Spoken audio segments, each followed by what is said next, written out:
venerables and friends. Thank you for inviting me, especially the Pra Anil Sakya. Thank you very much, Venerable. I am not a Buddhist scholar by training, but I grew up in a country and spent my formative years with Buddhist monks for 5 days, and the 2 days with the Catholic priests and nuns, or the sisters we call them, and then 5 days with the Buddhist monks and nuns. So I had the best of the both worlds. But in formative years, then I left Sri Lanka and to America, and I kept my Buddhist way of thinking about the world, and also attending the Catholic Church and going to Buddhist temples and knowing the Buddhist monks and their way of thinking about the Buddhist philosophy. So here I'm going to talk about what I wrote about 25 years ago and published by the University of Minnesota, where I was teaching at that time after my doctorate. And doctorate it's not in Buddhism, it is economics and geography. Then I went to work in the US government, and every level of the US government, and 5 American presidents. And here I am speaking for you as my personal capacity, not the government representative of the US government, who is as UNESCO commissioner. So now with this revisit in my own writing, reflection on that what Buddha taught on sustainable development first appeared as a Buddhist equilibrium, which I introduced that term in 1993 when it first came. So Buddha has one teaching, but it has many paths across Asia and beyond. Here, Buddhist thought was spread out largely 2 different schools of thought. One went the northern route, which is what we call the Mahayana or Vajrayana, and it expanded into the Tibet, China, and Korea, and to Japan. It acculturated into their own cultural norms and systems. Like, for example, in Japan, they have Shintoism integrated into Buddhism and vice versa, and a different form took place. And southern route called the Hinayana, which we call the Theravada tradition. And for many centuries, Sri Lanka has been a depository of Buddhist learning and studying and propagation. So it has been went up and down in throughout 2,600 years history of Sri Lanka's Buddhist legacy.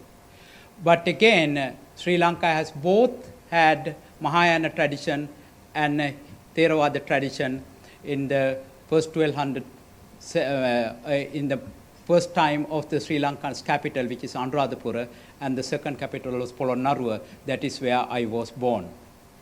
So I was exposed to largely the Theravada tradition.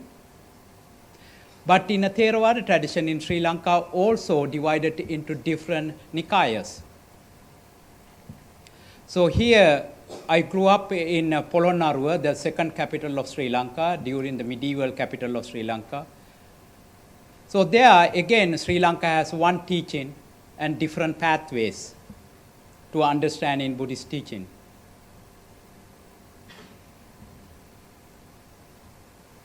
So in Buddhism is essentially is an analysis of human condition. This is in Polonnaruwa, where I grew up as a teenager. It's called the Galviharaya. They have 3 statues. One is Buddha standing statue and meditation statue, and also the Parinirvana, the passing way of Buddha. So here, which is interesting to me was way I look at Buddhism, it is not really a religion. It can be a religion if you worship every day, everything. It can be a religion. But for me, it is a philosophy of scientific inquiry of the nature of things, the way things are, the reality. How do you understand that nature? That's what Buddha trying to explain to us and try to understand. And here, Polonnaruwa is very important to the Catholic tradition, because Reverend Merton, Thomas Merton from Kentucky, from the US, came to Sri Lanka, and 3 days later he returned to Thailand. This is where he died. In Polonnaruwa, in his journal, he said, by looking at this Buddha statue, he found the experience of enlightenment, the peacefulness in his life. And his impact was he tried to reconcile the Buddhist teaching and Catholicism or Christianity,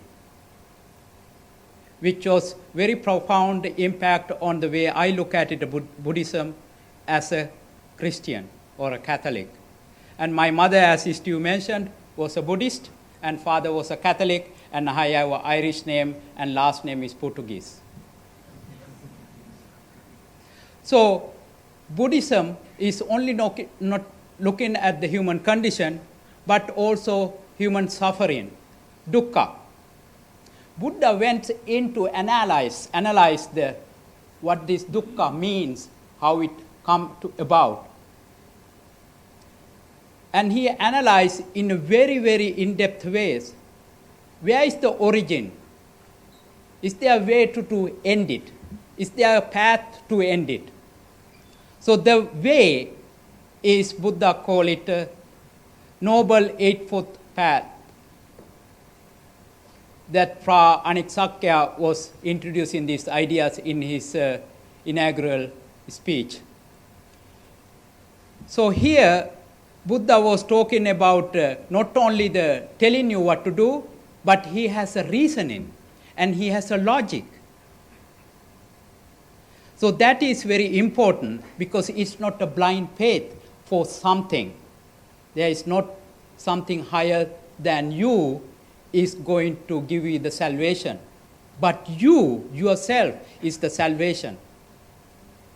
Here this analysis is Noble Eightfold Path, as the Venerable Sakya mentioned, to me is for us and relevant to sustainable development is right livelihood is the most important thing. It gives the ethics and morality, how we live in this life. And the other 8 samma let me speak in English also, in the right understanding, thought, speech, and action, effort, mindfulness, and concentration. They are all concentrated in, boiled down to oneself, to about how to have a right livelihood. This is most important. It is about us in Buddhist wheel of life, which is again, right livelihood is the important part of this element to understand in the sustainable development that Venerable Sakya was making the comparison, what Buddha said on the what side, how it related to the sustainable development goal. Here, Buddhism is about oneself, about you, and how we relate to the others. And that relationship between oneself, with your family, with your community, with the nation, and also the globally, how we connect to each other. Buddha did not talk about everybody else, but Buddha talked about how to get rid of that dukkha or the suffering and how to sense end in it. But in that process, we are interdependent and interrelated to one to another. Here, the ending part of that suffering is called the ultimate freedom, the supreme liberation, or subba bonam, nirvana, or in Pali, nibbana. Here in the Buddha very clearly said, no one save us but ourselves. No one can, no one may. We ourselves must walk the path, but the Buddha clearly shows the way, the path. Then in Dhammapada 183, he said, to avoid all evil, cultivate the good, and to purify your heart. This is the teaching of Buddha. But in the Western thinking, we wanted to make the world better. We forget about how we ourselves, oneself, make better.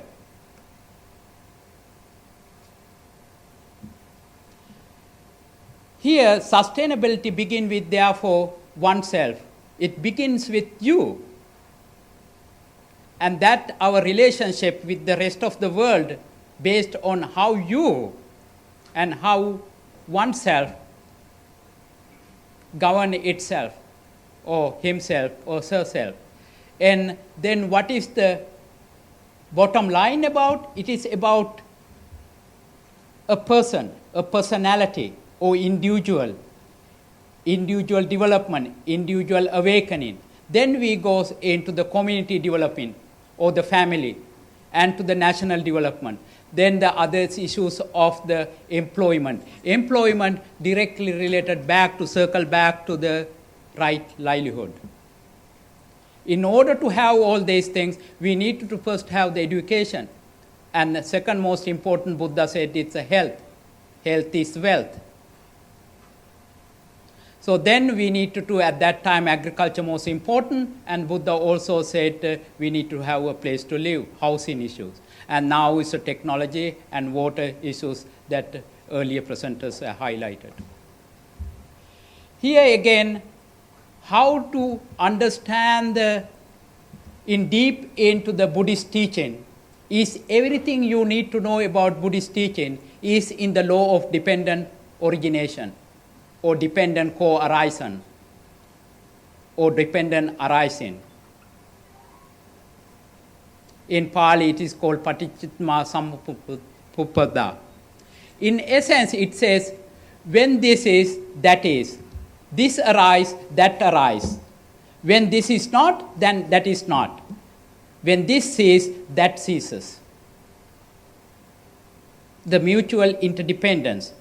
How do you turn to break that cycle? We ends that suffering. Then Buddha said, one who sees dependent origination, see my teaching. And Buddha's teaching is all about dependent origination. He is providing this scientific inquiry into the way of things, the nature of things. This is illustrated in Abhidharma. So here, in this dependent origination, has the 12 elements. One is start with the ignorance, and ignorance is the source of everything. And then it goes into this 12 formation. Because of the timing, I'm going to skip, and most of you know about this 12 elements, the circulation of the birth after birth, and then the samsaric continuity of existence. How these ideas are applicable to the world which we are living? How does this as a philosophy can be make sense to our everyday life? It was applied in Sri Lanka with the Gandhian thought, but a Buddhist framework. Here is the Dr. A.T. Aryaratna, the founder of Sarvodaya. I met him in 1972 in a Sramadana, the donation of labor program, which we were cleaning the roadside in my hometown. In 1972, I was 12 years old. So I called him Ayya. Ayya means older brother. He called me Malli, younger brother. We have a relationship. His wife is Akka, older sister. She called me Malli. When I go over there to their house, I will be seeing him this weekend. They are celebrating 60th anniversary of Sarvodaya. So here, he transformed the way we look at the life, and he applied this Buddhist notion into the the way of life. So Buddhism is not this lofty philosophy studied in the ivory towers, but he applied to us how do we live in this world. That one is so fascinating to me because I grew up in Sarvodaya. Here, Sarvodaya has an analysis of Buddha Dharma. On your left, everything begins with the poverty. I think Professor Emma Thompson mentioned about that the problems in Thailand is root cause of everything is poverty, which I come to that one. And it's related to other issues with stagnation, into the ill health and illiteracy and the oppression and disunity and stagnation, then again coming back that circle. Then a village in agricultural society that is in decline. If you have poverty, you need to break that cycle. And there is a reason for that one. What is the reason? Ego. Ego comes from the ignorance.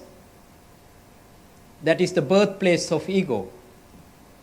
Ignorance. With ignorance and egotism, everything is mine, I. And this is about competition. What I can have, something better than other person. And enmity. And the harsh word and destructive action.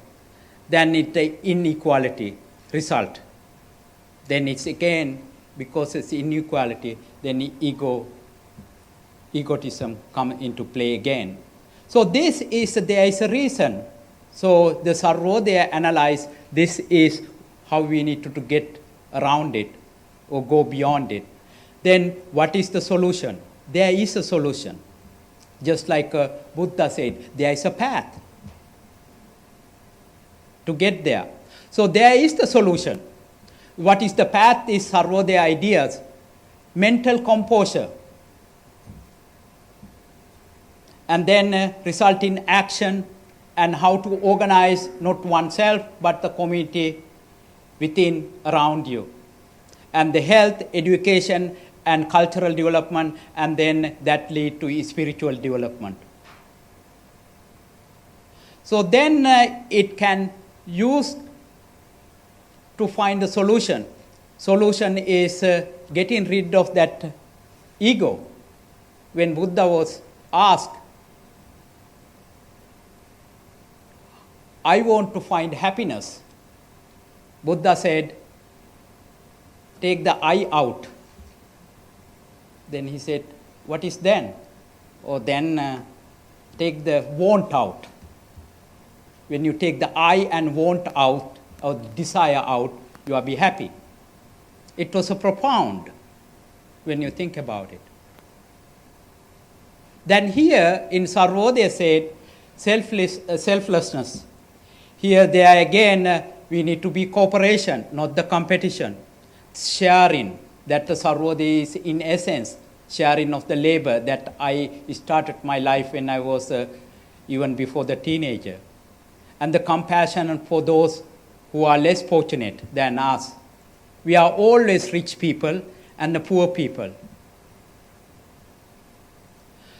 And then pleasant speech, how we talk to each other. In the way I grew up, to me, everybody is brother and sister, mother and father.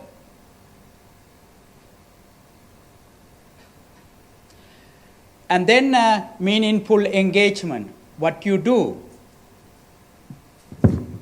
So then there is equality that result in again to selflessness.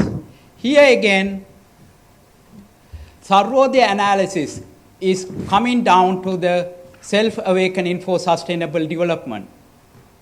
Here the you is the important, oneself is the important about your personality, who you are.